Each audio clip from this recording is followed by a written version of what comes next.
الحمد لله رب العالمين والعاقبة للمتقين ولا عدوان إلا على الظالمين وأشهد أن لا إله إلا الله وحده لا شريك له ولي الصالحين وأشهد أن محمدا عبده ورسوله وصفيه من خلقه وخليله سيد الأولين والآخرين اللهم صل عليه وعلى آله وصحبه ومن اتبعهم بإحسان إلى يوم الدين أما بعد. Mes chers frères et sœurs, aujourd'hui avec l'aide d'Allah Tabarak wa Ta'ala, notre thème est accroche-toi à ta religion. Accroche-toi à ta religion. Nous vivons une époque pleine de troubles, pleine de fitan, où certains sont musulmans, bien attachés à la sunna, puis après une épreuve, ils basculent. Ils basculent dans le rang des insouciants, voire de ceux qui vont totalement abandonner la religion. Ayyadhan billah. Et ce que nous musulmans, on doit garder en tête, c'est que la chose la plus précieuse et la plus importante que l'on a dans notre vie, c'est notre religion. C'est notre capital. Tu as la religion, alhamdulillah, tu as tout. Même si financièrement, ça ne va pas. Même si dans ta vie de couple, ça ne va pas. Même si tu attends jusqu'à maintenant de te marier ou d'avoir un poste ou décrocher un diplôme ou tu as des problèmes dans le travail, on peut patienter face à toutes ces épreuves. Mais par contre, perdre le dîn, c'est te mettre en danger dans l'autre vie. Parce que vous le savez, on vous l'a dit plusieurs fois, on est dans cette vie pour préparer l'autre. Nous, en tant que musulmans, on sait qu'on n'est pas ici éternellement et que tôt ou tard, on va quitter la dunya. La chose la plus importante que tu as, c'est ta religion. Et Allah Tabarak wa Ta'ala, il dit Balillahu yamunnu alaykum an hadakum lil iman in kuntum sadiqin. C'est tout au contraire une faveur dont Allah vous a comblé en vous dirigeant vers la foi. C'est un cadeau d'Allah d'avoir la foi. Si toutefois vous êtes véridique. Sachez, mes chers frères et mes chères sœurs, que l'islam pour nous, c'est comme exactement ce que représente l'âme pour le corps. Un corps sans âme, il est mort. Nous, sans l'islam, on n'a plus de vie. On n'a plus de vie spirituelle. On coupe notre lien avec Allah Tabarak wa Ta'ala. Et ça, c'est la pire des choses. La pire des choses. Combien on voit de musulmans, de musulmanes qui viennent nous voir en nous disant « Je me sens mal ». Et quand tu creuses, tu vois qu'il s'est totalement détaché de la religion. Mais tu veux vivre comment ? Tu veux vivre la paix, la quiétude, la sérénité, le bonheur en étant loin d'Allah ? Allah Ta'ala, il a dit وَمَنْ أَعْرَضَ عَنْ ذِكْرِ فَإِنَّ لَهُ مَعِيشَةً ضَنْكَ. Celui qui se détourne de mon rappel, tu te détournes du Coran, tu te détournes de l'islam, Allah il dit, il mènera certes une vie pleine de gêne.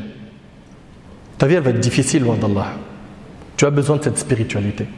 Tu as besoin de recharger ton cœur avec les paroles d'Allah, avec l'adoration d'Allah, avec le fait de te rapprocher d'Allah jour après jour et de faire le nécessaire. Pourquoi ? Pour gagner la satisfaction d'Allah Azza wa Jal.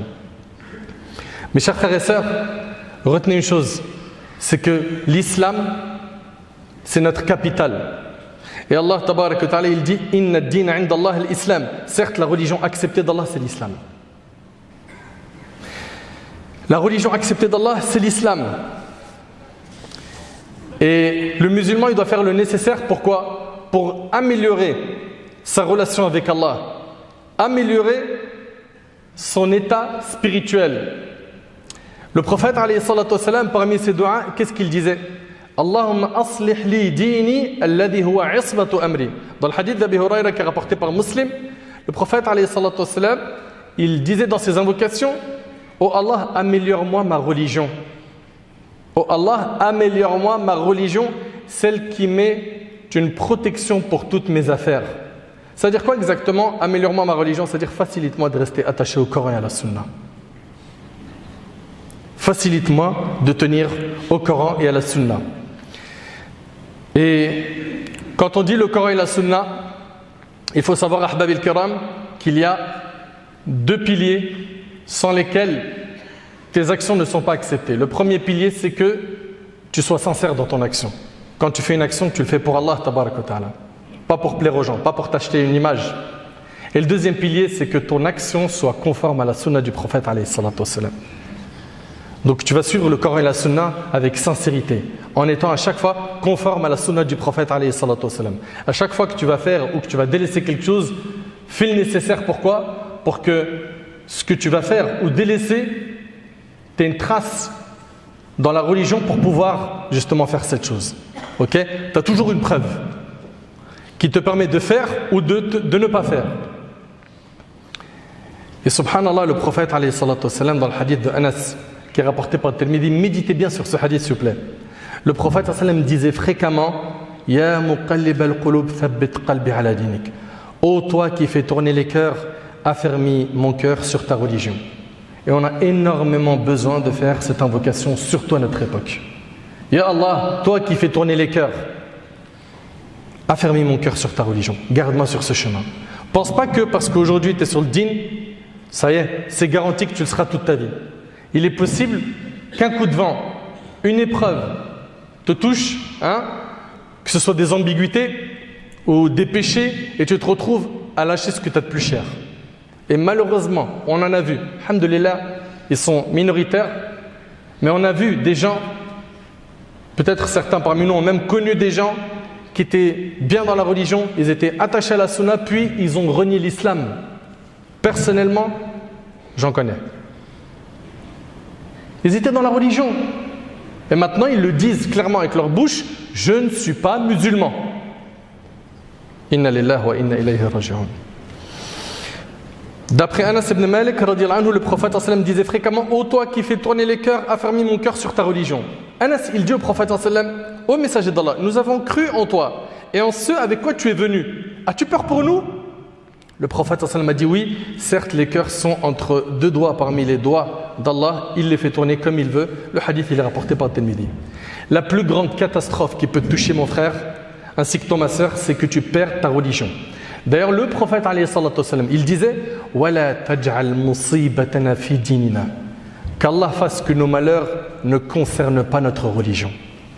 Imagine-toi, ça, c'était prononcé par le prophète alayhi salatu wassalam. Il avait peur que l'épreuve touche quoi? Le din. Et les épreuves sont de plusieurs types. Il y en a qui vont toucher l'argent, le corps, n'est-ce pas? La santé, le logement, la famille. Et toutes ces épreuves-là, elles sont surmontables. Et puis si tu patientes et tu recherches la récompense auprès d'Allah, Allah te compensera par meilleur. Ok? Mais par contre, les épreuves les plus difficiles, c'est celles qui touchent la religion. Le juge Shuraih, rahimallah, il disait Inni la usabu bil musiba fa ahmadillah alayha arba' marrat. Il dit lorsque je suis touché par une épreuve, une catastrophe, je remercie Allah 4 fois, à 4 reprises. Ahmaduhu idha lam takun a'zam mimma hi. Je remercie Allah qu'il a fait en sorte que l'épreuve n'est pas plus grande que ce qui m'a touché. Ça c'est un. Wa ahmaduhu idha razaqani as-sabr alayha. Et je le remercie de m'avoir accordé la patience face à cette épreuve. Troisième remerciement, wa ahmaduhu idha waffaqani lil istirja' lima arju fihi min ath-thawab. Et je remercie Allah de m'avoir facilité à l'istirja'. Quand tu es touché par une épreuve, tu dis inna lillahi wa inna ilayhi raji'un. Ça c'est dua al-musiba. Il prononçait donc cette invocation pour gagner la récompense d'Allah. Wa ahmaduhu idha lam yaj'alha fi dini. Et je remercie Allah de ne pas avoir mis cette épreuve dans ma religion. Allahu Akbar. L'épreuve dans la religion, c'est difficile. Et quand on dit l'épreuve dans la religion, elle est de 2 types. Il y a ceux qui sont éprouvés par les péchés. J'implore Allah tabaraka wa ta'ala de m'accorder ainsi qu'à eux un repentir sincère. Il a accro au péché. Voilà, ça donne au haram, etc. Ok? Et il y a un deuxième type d'épreuve concernant la religion, c'est le fait de tomber dans le kufr, dans le shirk, dans al-nifaq al-akbar, la grande hypocrisie. Ça, c'est très très très très dur. Ça, c'est très dur. Le croyant, quand il voit quelqu'un parmi ceux qui étaient dans la religion et qui s'est éloigné, okay, qui a été touché par une épreuve dans sa religion, que ce soit par les péchés ou par le fait d'avoir lâché de la religion, eh ben, il se doit de quoi? de remercier Allah de ne pas avoir été éprouvé comme cette personne. Le prophète, alayhi salatu wassalam, il nous a enseigné de dire quand on voit quelqu'un d'éprouvé, Alhamdulillah alladhi afani mimma ibtala hadha bihi wa faddalani alayhi wa ala kathirin mimman khalaqa tafdila. D'après Abu Hurayra radiyallahu anhu, le prophète alayhi salatu wassalam nous enseigne que lorsque l'on voit une personne éprouvée, on doit dire la louange est à Allah qui m'a préservé des épreuves dont il a affligé un tel et m'a préféré à lui et à beaucoup de ses créatures. En disant cela, le prophète dit Allah le préservera de cette épreuve quoi qu'il arrive, rapporté par Tirmidhi. Donc apprenez à dire ça. Apprenez à dire ces invocations. Subhanallah. Donc quand tu vois quelqu'un qui est éprouvé, que ce soit dans sa santé ou dans son dîn, dites cette invocation. Remerciez Allah tabarak wa ta'ala qu'il ne vous a pas touché par cette épreuve. Également, faites attention à vos fréquentations. Et on en a parlé je ne sais combien de fois. On a des gens qui ils sont bien jusqu'à un certain âge, surtout je parle ici aux parents. Son enfant, machallah, il a grandi avec le Coran, la bonne fréquentation, les visites de famille. Puis après, il arrive au lycée et il perd le contrôle. Le papa, il ne comprend plus rien. Ok ? Souvent, ce qui a déclenché l'égarement de ton fils ou de ta fille, c'est sa fréquentation. Sa fréquentation. Il fréquente qui ? Vous leur avez laissé une liberté totale et après vous vous étonnez. Et je ne suis pas en train d'appeler les parents à étouffer leurs enfants. Non, il faut que ton enfant soit épanoui, qu'il y ait un équilibre. D'accord ? Il va faire du sport, il va sortir, il veut manger avec ses amis. Voilà, il veut faire les choses de son âge qui sont autorisées, pas de problème, mais que ce soit balisé. C'est pas il sort avec n'importe qui, il rentre à n'importe quelle heure, il rentre avec des liasses d'argent, tu sais même pas ça vient d'où. Il rentre des fois avec une odeur de cigarette ou de drogue. Et j'en passe. Faites attention à votre fréquentation. Et on parle ici de la fréquentation des gens qui sont dans le batil, dans le faux, mais également ceux qui sont dans la religion et qui sont égarés, qui appellent à de l'égarement. Et combien malheureusement ils sont nombreux. Et combien ils se sont inventés un grand courage avec les réseaux sociaux. Combien ? Ils propagent du venin avec le net. Et à la fin, on s'aperçoit que des gens, ils ont quitté l'islam à cause de qui ? À cause de ces personnes qui les ont appelés Zama au din. J'ai reçu un message il n'y a pas très longtemps d'une personne qui m'a dit, écoutez bien, il m'a dit je n'étais pas musulman. Je me suis converti à l'islam. Il est resté un petit peu dans l'islam et il est sorti de l'islam. Il a dit j'ai tellement entendu parler de mise en garde que j'ai abandonné la religion. Et ces gens-là en fait là, qui mettent en garde contre tout le monde à tout va, qui réfléchissent pas, et qui parle souvent sans preuve, il te dit juste mais vas-y t'as qu'à écouter l'audio de 2 heures, écoute la vidéo de 2 heures, mais c'est quoi le contenu ? Qu'est-ce qui fait sortir cette personne de la sunna ? Incapable de tenir avec toi une discussion scientifique. Non, c'est juste des copier-coller. Il a dit, je dis, je suis pas capable d'exprimer quoi que ce soit comme argument, donc je te dis, écoute, mais dedans il y a quoi ? Et sors-moi, fais-moi gagner du temps. Non, parce que, et on te dit n'importe quoi, souvent des calomnies mensongères. Donc que ce soit ces frères-là ou d'autres qui appellent à malheureusement une autre voie que celle des pieux prédécesseurs, il faut être très vigilant et apprendre à prendre sa religion de gens qui ont un vrai cursus scolaire, qui ont plié leurs genoux chez les gens de science, qui ont étudié, qui sont diplômés. Mais non. Et donc ici, il faut faire attention à la fréquentation et de qui on prend la religion. Également, faire très attention à quoi ? À l'argent. Combien de gens ont quitté l'islam à cause de l'argent ? À cause de l'amour et de la noblesse. D'après Ka'b ibn Malik, le prophète a dit « Deux loups affamés que l'on envoie près d'un troupeau sont moins mauvais pour le troupeau que ne le sont pour la religion d'un homme, son obsession pour l'argent et la noblesse. » Et c'est rapporté par Tirmidhi. Allahu Akbar. Écoutez bien. Deux loups affamés que l'on envoie près d'un troupeau sont moins mauvais pour le troupeau que ne le sont pour la religion d'un homme, son obsession pour l'argent et la noblesse rapportée par Tirmidhi. Et aujourd'hui aussi, on a des gens qui n'accordent pas assez de valeur à leur religion et qui ont dévié, qui se sont égarés. Comment ? En suivant tous les avis marginaux qu'ils puissent trouver. Quand il sait par exemple que tous les savants, ils disent que riba c'est haram, qu'est-ce qu'il va faire ? Il va dire ouais mais est-ce qu'il n'y a pas un savant qui l'autorise ? Et à chaque fois tu vas lui dire mais akhi, subhanallah, sur ça il y a ijma'. Il y a un consensus des savants sur l'obligation du hijab. Ok? Il n'y a pas de divergence. 14 siècles, les savants ils sont unanimes sur le fait que le hijab est obligatoire. Et tu as quelqu'un qui dit non, mais parce qu'il y a un avis qui dit que c'est permis de l'enlever. Qui? Donne-nous un nom de savant. Ok?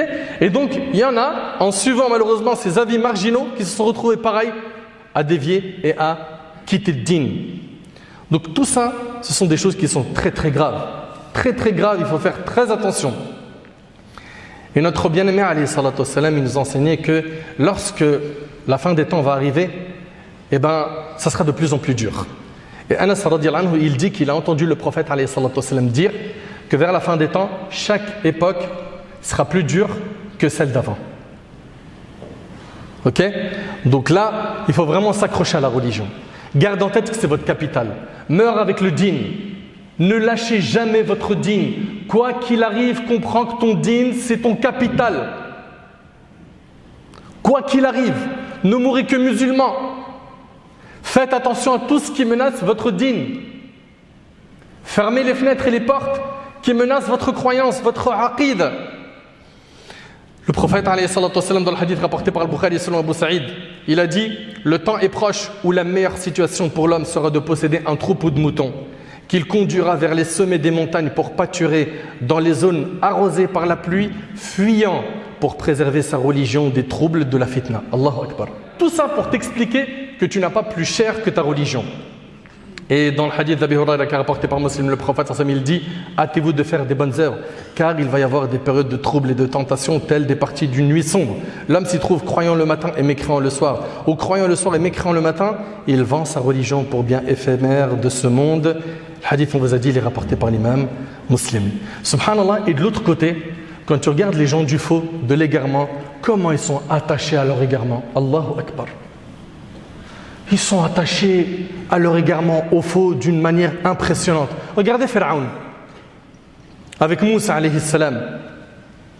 وقال فرعون ذروني أقتل موسى وليدعو ربه إني أخاف أن يبدل دينكم أو أن يظهر في الأرض الفساد. Et Pharaon a dit laissez-moi tuer Moïse et qu'il appelle son Seigneur. Je crains. Il craint quoi Pharaon? Je crains qu'il ne change votre religion ou qu'il ne fasse apparaître la corruption sur terre. Vous avez vu, subhanallah, les gens du faux, comment ils sont attachés à leur faux. Et Allahu Akbar, Allah tabaraka wa ta'ala, il nous a comblés de bonheur par l'islam. Et certains aujourd'hui, ils disent non, j'ai des doutes. Mais si tu as des doutes, va voir les ulama, les gens de science avec tes doutes.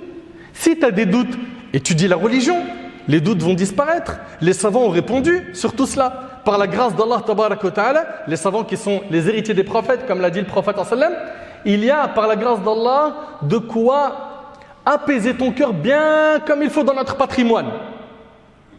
Et même si tu as entendu des ambiguïtés, des gens qui attaquent notre dîn avec des sujets qui vont être sensibles et tu n'as pas les outils pour contrer, sache que les savants ils ont mâché ce travail depuis très longtemps. Tu n'as pas le niveau pour regarder ça, va voir quelqu'un qui a le niveau et viens avec ton ambiguïté, mais garde en tête que tu es sur le haqq. Ok? Et que quand quelqu'un il vient, il te dit oui, vous dans votre religion, et il t'attaque, c'est volontaire, et il commence à te piquer, la première chose, dis-lui excusez-moi, vous êtes théologien, mais faites basculer la gêne de l'autre côté. Ah, t'es pas théologien, et tu te prononces comme ça, normal. Ah, t'es théologien? Là, c'est autre chose. Ok? C'est quoi ton cursus? Et généralement, c'est du vent, il n'y a rien, il n'y a ni cursus, ni théologie, rien, aucun apprentissage. C'est juste des ambiguïtés qu'ils prennent et qu'ils essayent d'injecter dans nos rangs. Le dîn, il est mahfouz. Allah tabaraka wa ta'ala préservera ce dîn par la grâce d'Allah. Et il y a des gens de science à toute époque qui sont là justement pour orienter, aider et répondre à ces égarements. Mes chers frères et sœurs, les croyants véridiques, c'est ceux qui s'attachent à la religion et qui, pour rien au monde, ne changent de religion. Regardez, subhanallah. À l'époque, il y a eu une discussion entre Héraclus et Abu Sufyan. Abu Sufyan, très connu par les Mecquois, Quraysh, okay? Une personne de haut rang, un chef. Il rencontre Héraclus. Et Héraclus, il lui dit quoi? Il lui pose la question sur les compagnons du prophète. Il lui dit, en est-il parmi eux qui, après avoir adopté sa religion, la prennent ensuite en aversion et apostasie? Héraclus demande à Abu Sufyan, est-ce qu'il y a parmi les musulmans, les compagnons, certains qui, une fois qu'ils ont embrassé l'islam, après, ils apostasient, ils lâchent la religion. Abu Sufyan répondit non. Regardez ce qu'il a dit Héraclius. Héraclius lui a dit, et c'est bien ainsi qu'agit la foi quand sa grâce pénètre dans les cœurs. Il lui a dit, subhanallah, et c'est bien ainsi qu'agit la foi quand sa grâce pénètre dans les cœurs. Subhanallah.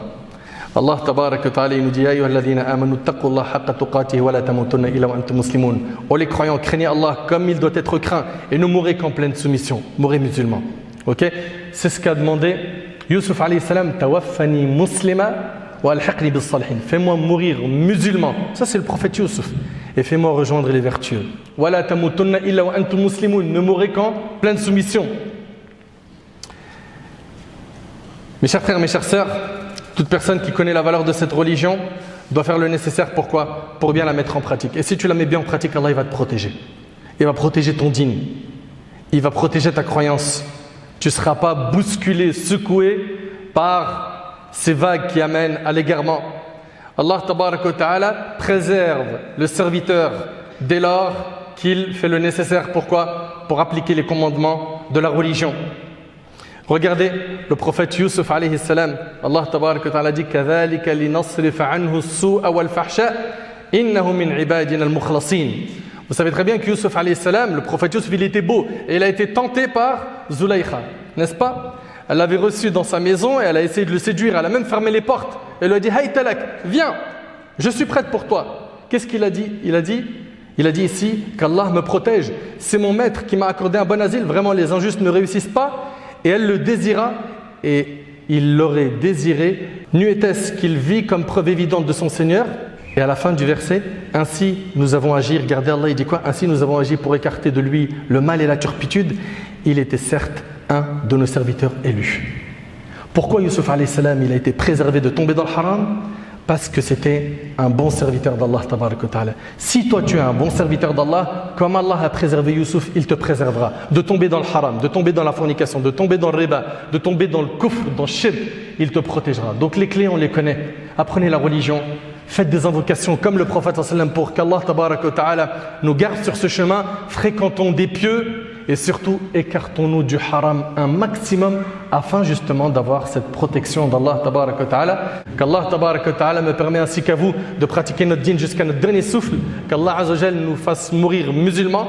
Qu'Allah azza wa jal nous raffermit lors des moments d'épreuve. Qu'Allah tabaraka wa ta'ala nous accorde une bonne compréhension de sa religion et surtout une bonne fin.